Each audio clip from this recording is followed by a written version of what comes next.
coaches, your players, your families.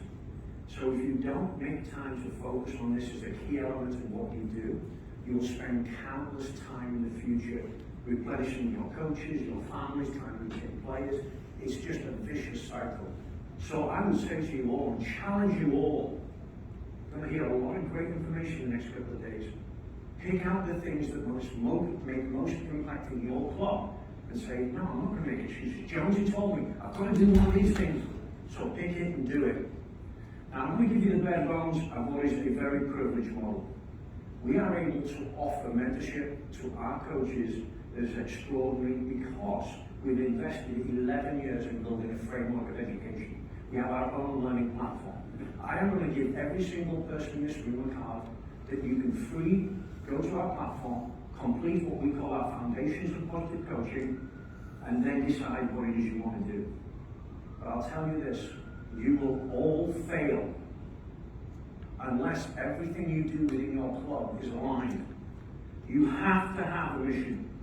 You have to have core values. You have to make sure everything you do is in alignment with those. So don't take our coach development system, don't take Dave's, don't take anybody's, but pick the pieces that are relevant to you. What do you want your coaches to do with your athletes? Make that the priority. So for us, I told you already, our mission, right? So when we assess and train our coaches, we focus on our mission. We will never fire a coach in our organization for winning or losing games. We'll fire a coach that doesn't do the following. Kids first. In everything we do in our training, kids come first.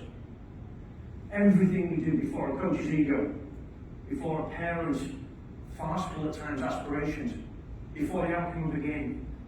So that drives everything we do. So when we train our coaches, we focus on making sure they understand the Search Institute's getting relationships right model. How do you build a positive developmental relationship with a child? You express care. Somebody said it just 2 minutes ago. They don't care what you know until they know that you care. You express care. You show support. Like that pretty easy. You challenge them. They want to be challenged. These are the two tough ones. You have to expand their opportunities and experience. And the one that I'm going to challenge you to think about carefully. Share power with your athletes. Give them a say in what goes on. And when you assess your coaches, we build our assessment, development, and mentorship around those principles. So we don't go and do the X's and O's. Our coaching system is generic. Any sport can adapt to what we do. It's the, I hate the expression, by the way, that's being used a lot today. Soft skills, load of rubbish. They're not soft. Let's take soft out and put sophisticated. They are very sophisticated skills. They're not soft. They're harder than the hard ones people talk about. But we also, you have to commit to your staff, and again, we're in a good position. So we, last year, gave nearly $12,000 in support to our staff to complete USSF, USC, UEFA courses. So go to the experts in the field and do the X's and O's courses. But when you come back, you better be doing them the way we say we've trained you to, and we assess, and we watch. We've done 360 professional development sessions on field this year. Here's the trick. How do you do that?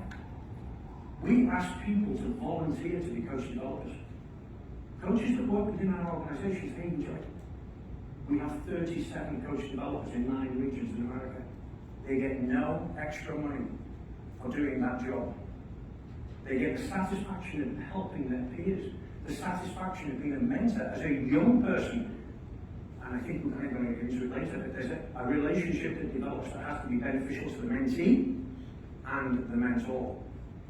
And so, I'm throwing so much at you, but I can't do that. You've got to pick a couple of things and you've got to do them. Otherwise, you're stationary and you're stagnant and your group's not moving forward. And I'm telling you what, coaches react really well when you invest in them with a mentorship program, and we're going to support your learning. So again, before you all leave, you're going to get a card from me, you're going to take our course, well, you're not going to take it, you're going to look at it, and you're going to get back to me and say, John, it was pretty good, but you need to make this better.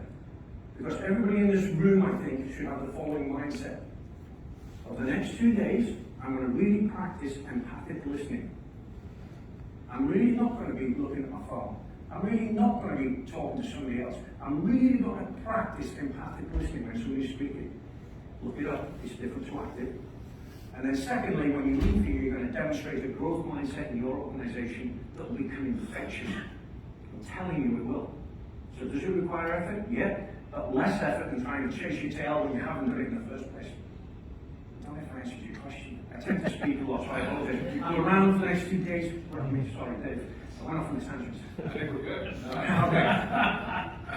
Well, no, you brought up a lot.